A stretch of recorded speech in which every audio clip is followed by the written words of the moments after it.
Good afternoon, ladies and gentlemen. Um, my name is Alvic. I'm the last speaker for Talent Pavilion's uh, activities lined up for today, and I'll be talking about unlocking the power of generative AI. I'm one of the lecturers at Nanyang Polytechnic, so I teach blockchain, I teach distributed ledger technologies, I also teach data analysis and visualization, and lastly about software engineering. So I'm here to basically share with you, not teaching, okay? I will not treat you as my students, but I'm here to share with you about this latest buzz about what generative AI is all about. But before I will start, who among you here knows what generative AI or artificial intelligence? Okay? Anybody? Who among you here have used ChatGPT? Wow. So we have a lot. Okay. The gentleman there, how often do you use ChatGPT? Oh, okay. Summarize. And how about you? Same. How about the ladies here? Have you tried using or do you ever know like what ChatGPT is? Okay. Later on, I have some quiz and some questions from you so that we can have a better interactive session this afternoon. Bear with me for the next 30 minutes. After this, you will have your happy hour at Hall 2 if you guys have some like qualified badge or a pass. Okay. Now, so this is what I do intend to cover. What is artificial intelligence? The AI ethics and the governance, generative AI and its application to finance, and lastly, I will teach you about prompting, how to use ChatGPT. Okay, because ChatGPT is just a tool. I am going to teach you like how to do a prompting.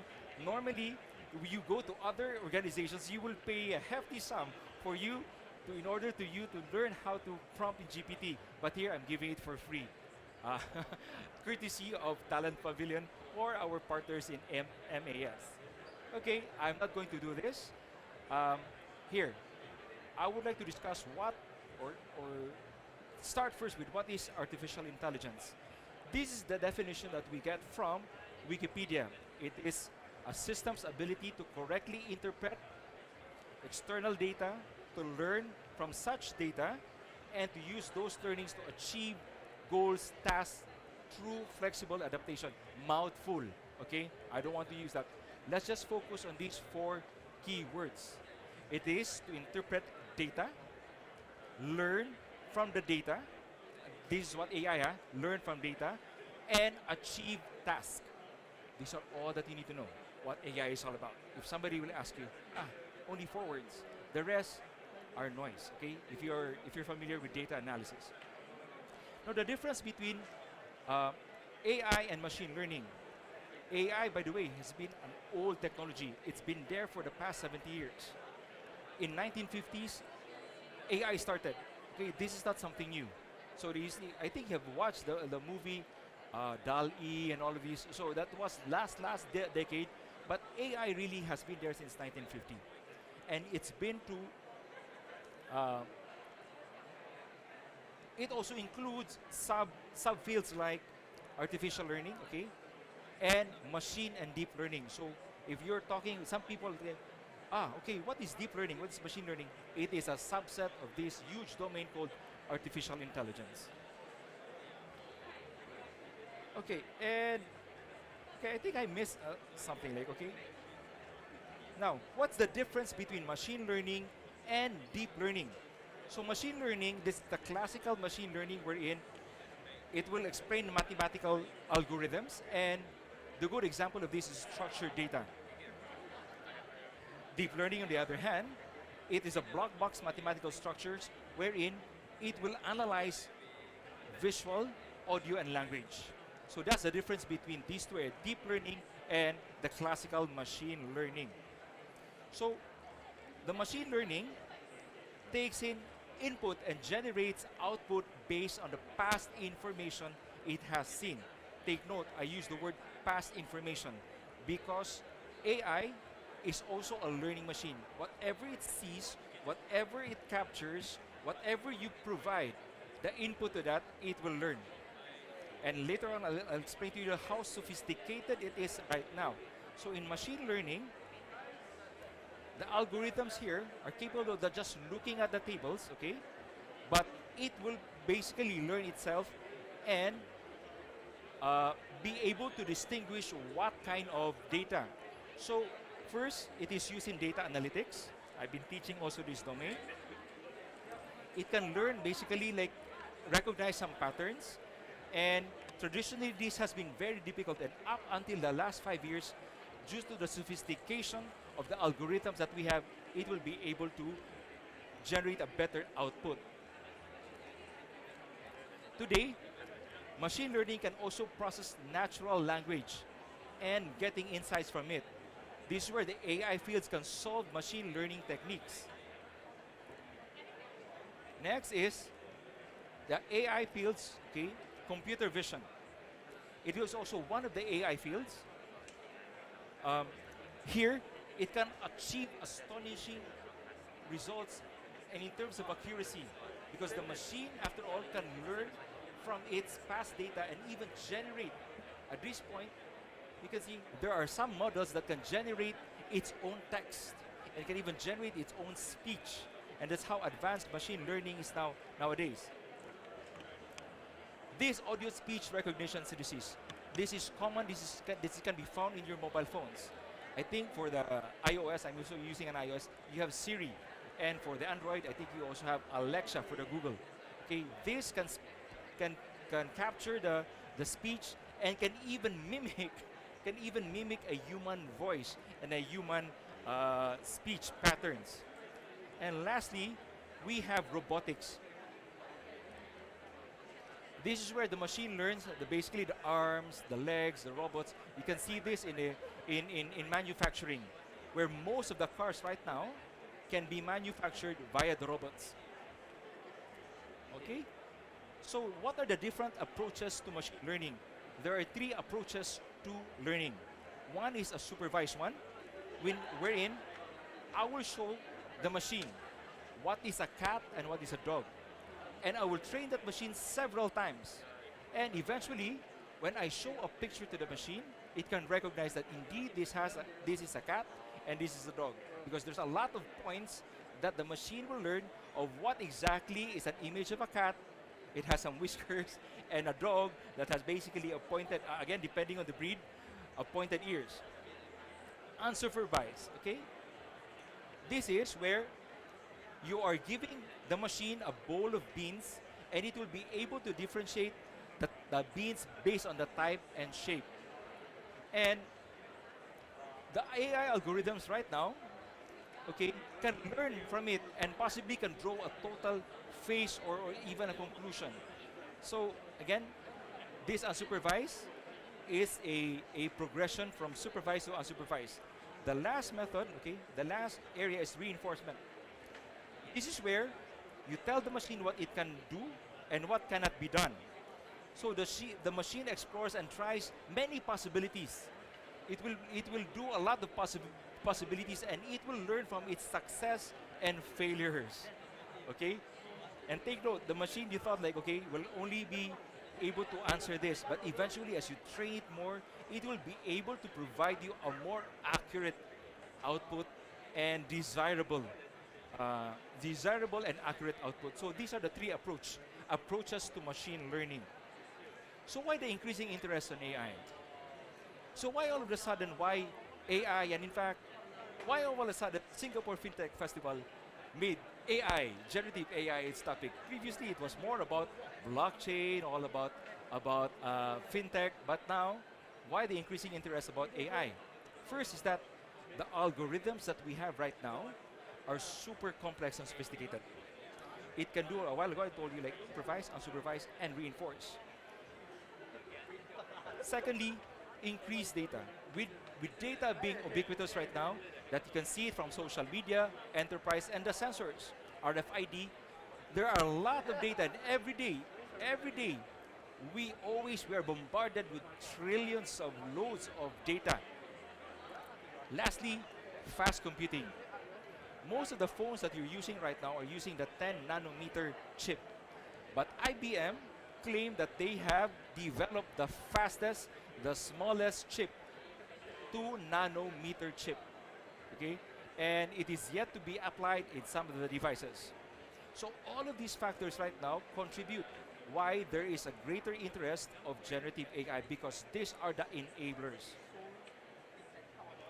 So just how good AI is today. This is the product that I told you. I think some of you at home have these devices. When you talk to a machine like Alexa, can you open already the air conditioner? I'll be arriving in 5 minutes. Can you switch on the air conditioner and I want the temperature at 20 degrees Celsius? It can do that.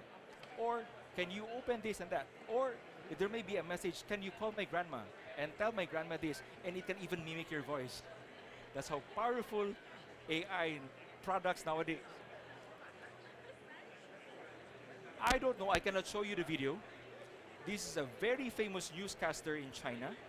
His company is so bothered that sometimes when he falls sick, he cannot come to the studio and do the reporting. So what his company did is that basically the company created an AI, an AI of himself. So there was a time, I can show you the video, there was a time that he basically went to the studio, getting himself filmed at all angles and even the facial gestures, so that the company can create an AI. Whether he's sick or not, there is always a newscaster. And in China, he's always visited with natural catastrophes like a storm or even like an earthquake. If he cannot be there, there is always somebody at the newsroom. So next time, the audience here, okay, with a holograph, probably it's not you. Somebody of your avatar or even your double, your AI double. And it is not far from possibility. Okay, let's now focus on the more serious stuff. This is AI ethics and governance. So AI makes decisions and generates output based on training from the data. And there is really no real intelligence here. Although it's called artificial, that's why it's called artificial. There's no real intelligence in AI at all. So what if training data is biased? This company, Amazon, scraps their AI. I don't know if you go probably to the booths here, they will be asking you of your CV and your resume. Once they will get your resume, they will basically feed it to an AI machine. And now, your resume and your CV is now owned by that company. And it will basically process all of the skill sets, the key competencies, they will match it to whatever is needed by the client. However, there was one weakness to this, because Amazon was using an AI model that is more biased to the male talents. And there were a lot of complaints, how come there are not a lot of female employees, recent employees at Amazon? Because their machine is more biased towards male talents. More seats here, don't you worry, come here. There is also the potential, because it can learn itself from the different news items it can pick up, it can create its own fake news. Recently, there was an event that happened somewhere in the Middle East. They thought that some of the babies were burned, not born, burned. But it came out that the picture was fake. It was generated by an AI, but it created already so much damage and a buzz among social media. I will not go dwell on that one because potentially it can be very, very divisive. Now, Singapore Computer Society launched an AI ENG body of knowledge. So what is the framework? We have our friend here from Infocom Media Development Authority. I hope they will not correct me with what I'm going to share to them. So these are the implementing AI solution. It has to be fair, meaning it will avoid bias and discriminatory decision based on the experience of Amazon in terms of recruiting. Explainability, the AI must explain in human terms how it arrives at the decision.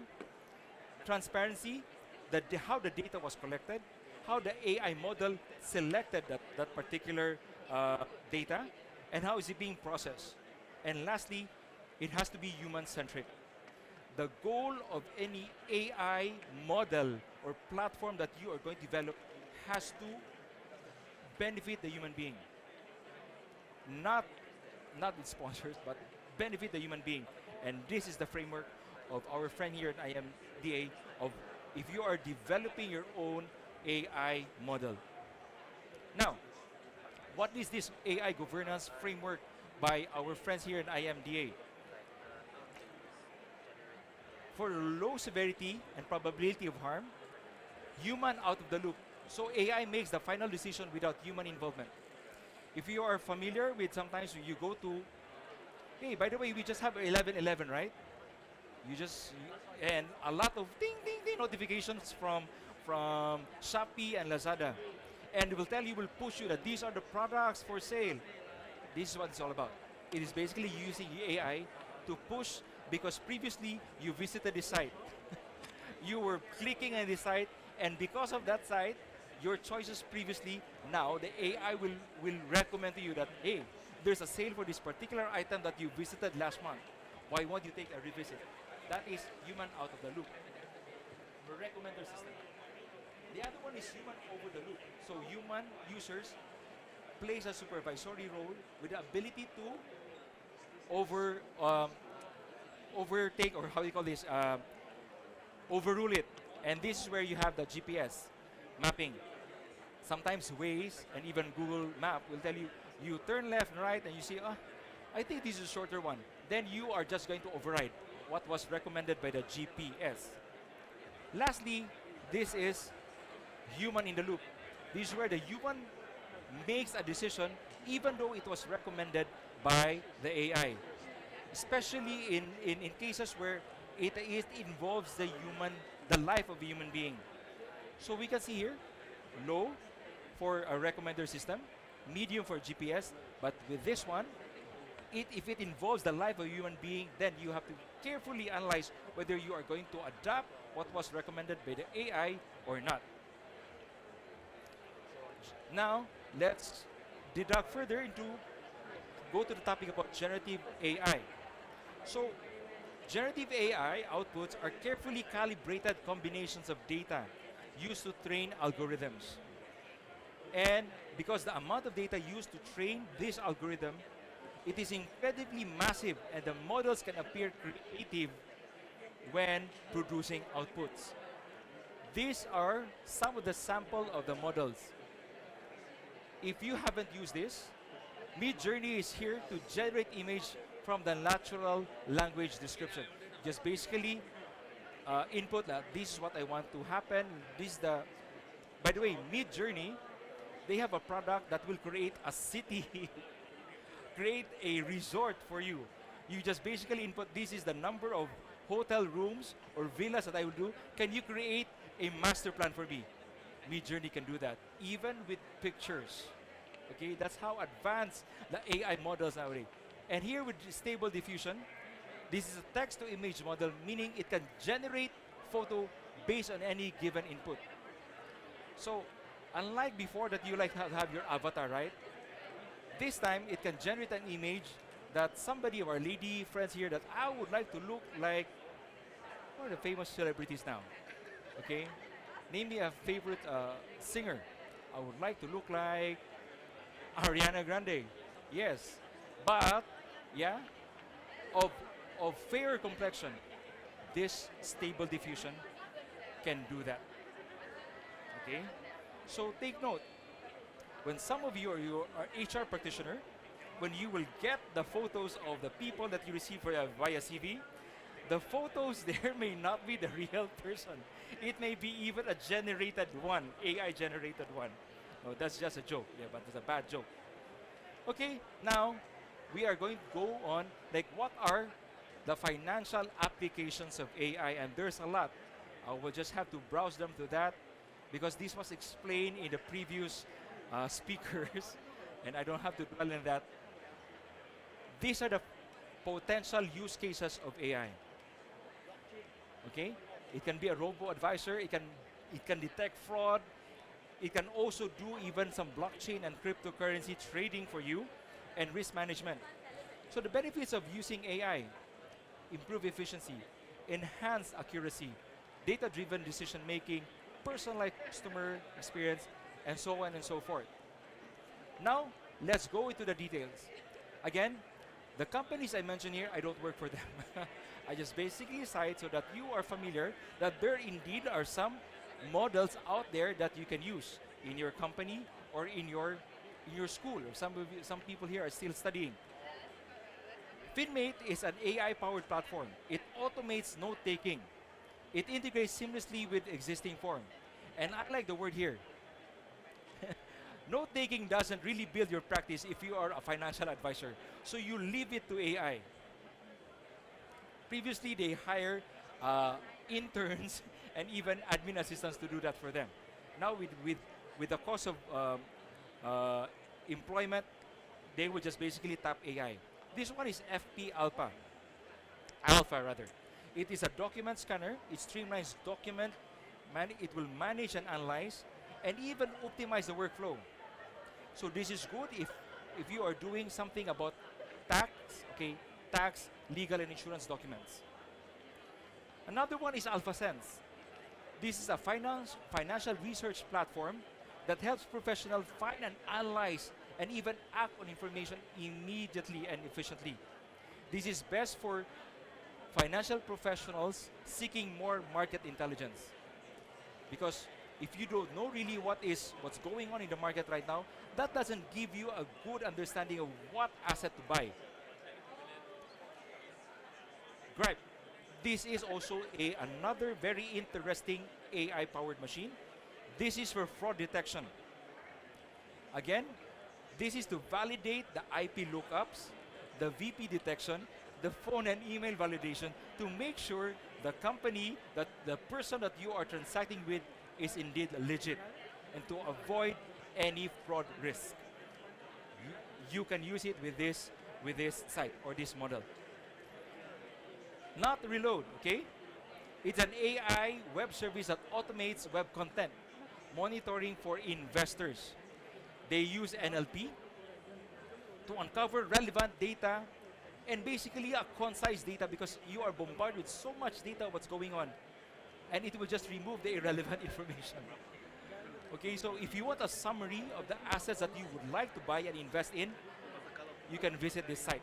It will give you a very concise and just good enough information of what to buy, especially if you are an avid stock investor.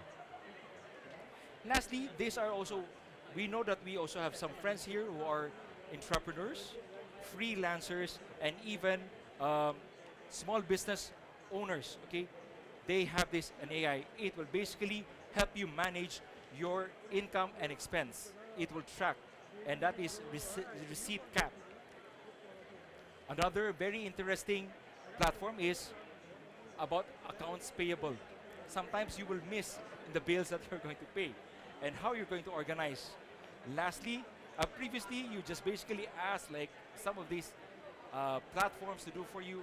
I don't have to name names because some of them are here. I just have to be very, very safe. But then again, they don't do much as what an AI can do. This one can basically, with the algorithm, it can process, it will give you notification, it will remind you when are the dues, how much, and even will tell you about the cash flow of your company. Very powerful AI model.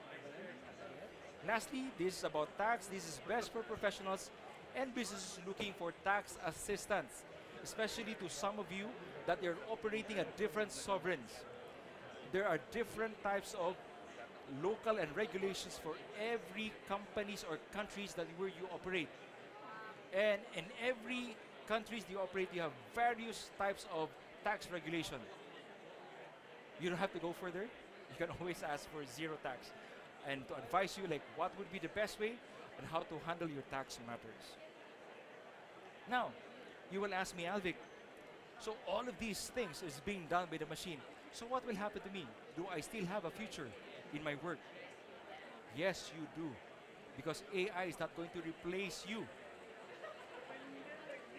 But you will be replaced with the people who use AI.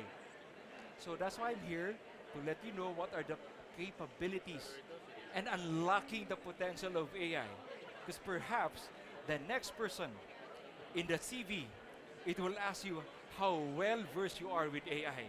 That will be the next competency that each of the employer will put Isn't it correct? You discussed about career a while ago, right?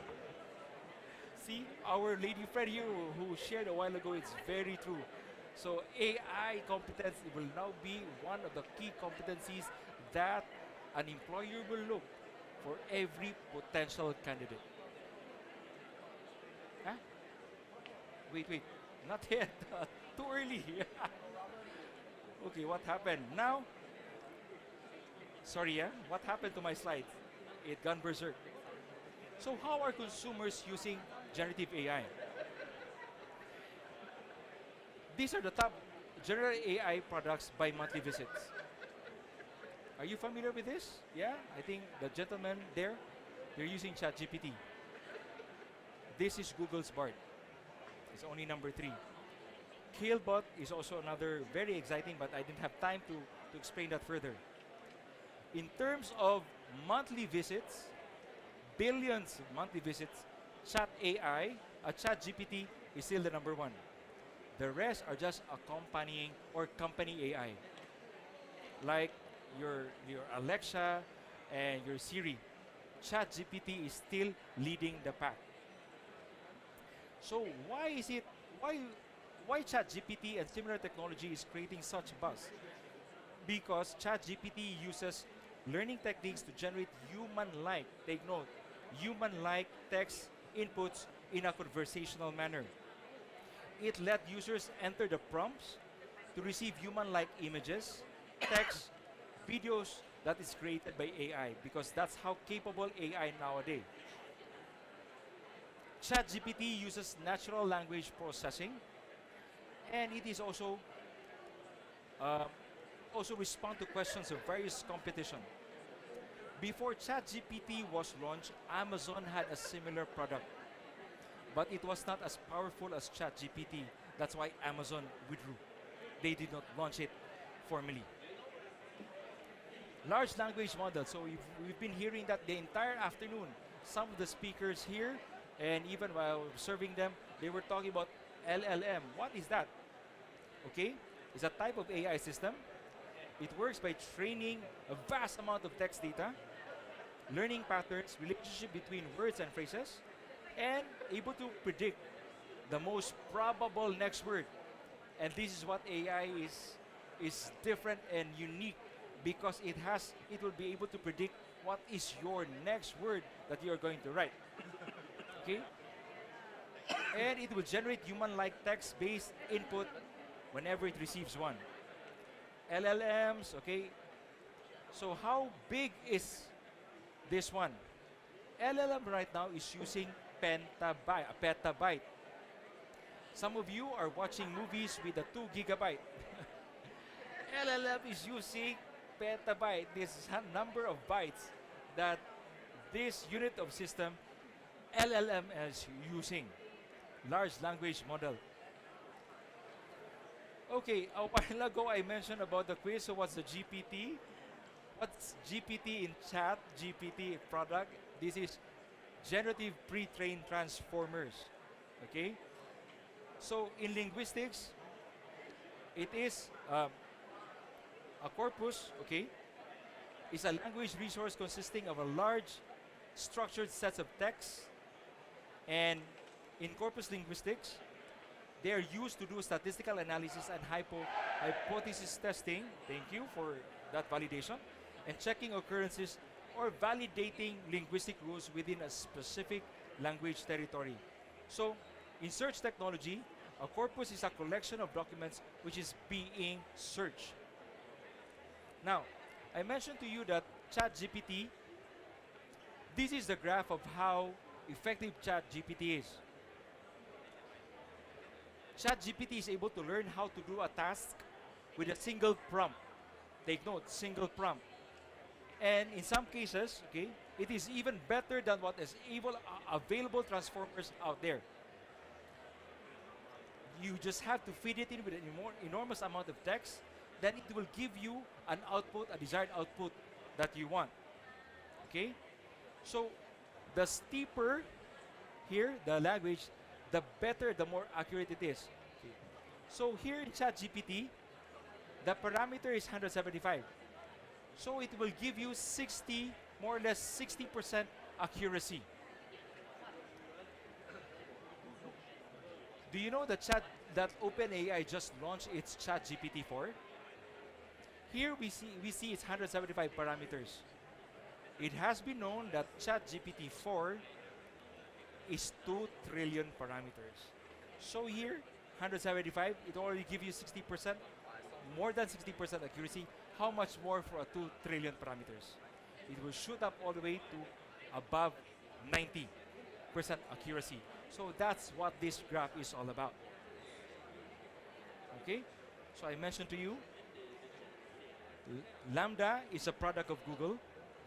ChatGPT right now is at 175 billion.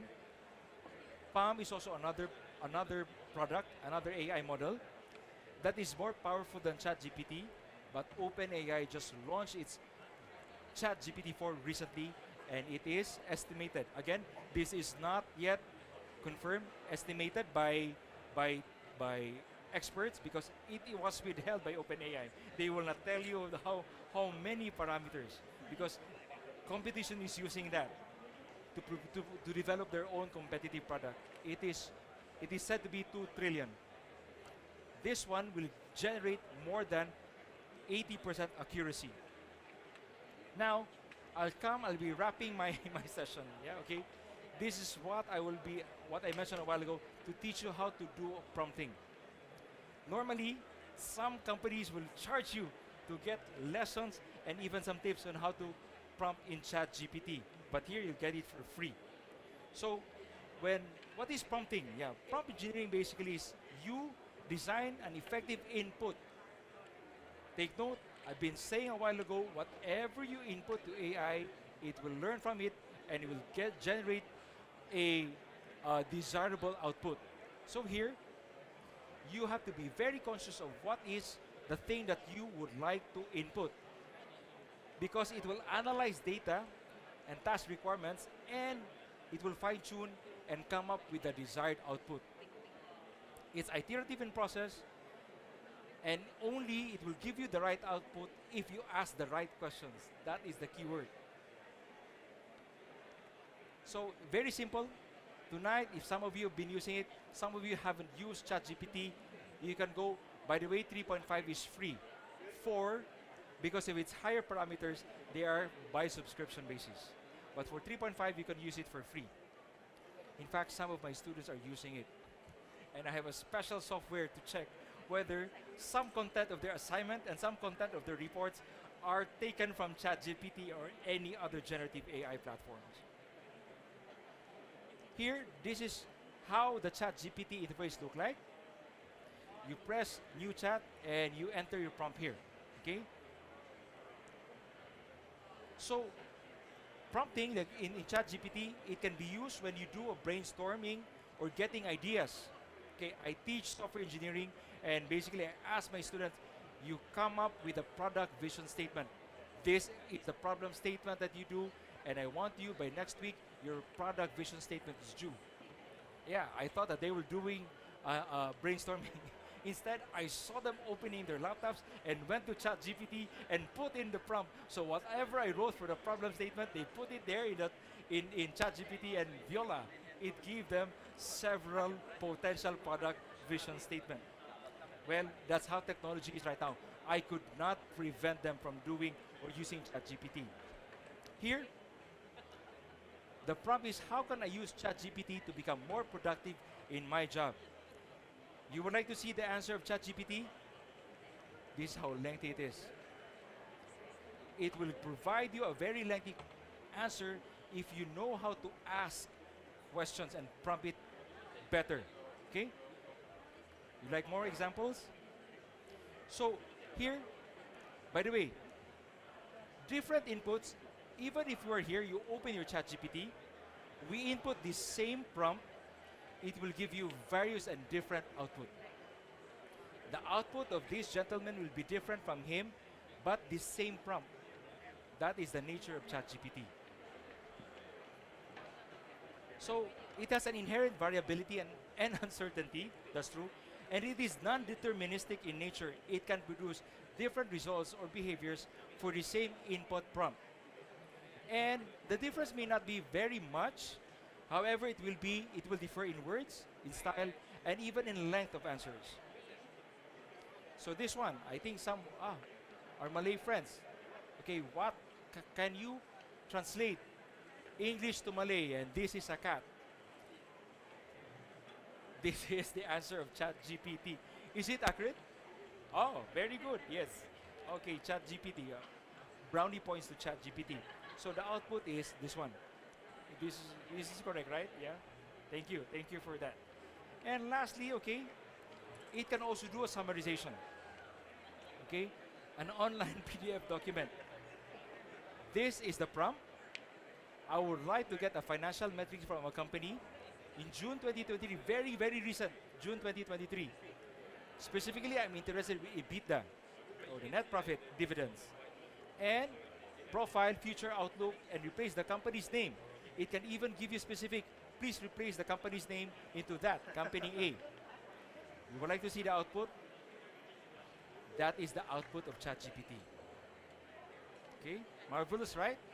Gives you revenue growth, EBITDA, and even the company name. You can replace it, you can change it in your prompt, and these are as detailed as it can give. Okay, ChatGPT. That's why a lot of people are using this. It can potentially change the way reporting does, change the way like how assignment in my class is happening right now, and even reports from your colleagues in different departments. So, what are the capabilities? Now I'm dovetailing and wrapping my sharing. It is great for human-like responses, text input. It is great for assisting or composing emails. Yeah, I have a colleague that left for retirement. She doesn't know what to say to the rest of the organization. She's been with us for the past 30 years. In 5 minutes, please help me create an email saying thank you to my friends in this in this institution. 5 minutes, she was able to compose an email and send it to everyone. And some of the people, wow, how did you compose that email? It was well worded. It was well. We were so touched. Chat GPT, yeah, does the trick. But it cannot do everything. Okay, Chat GPT is not a panacea. It cannot do everything for you. It cannot do a lot of wonders. It can be wrong, by the way. It can be wrong. It can do some hallucinations. It also have its own tendency to be biased. It can lack the data on specialized topics. It is not a human being, so no common sense. It is good, like if you have some toddlers here that would like to replace your tutors for math, ChatGPT is the best site because it can give you the correct answer. Only for this area, huh? Not, not those composition or essays, but for math, it can solve some difficult mathematical problems and equations. And lastly, how to write a good prompt. You have to be very clear and specific. Avoid ambiguous language. Like, by example, if I use the word high, am I referring to a tall object?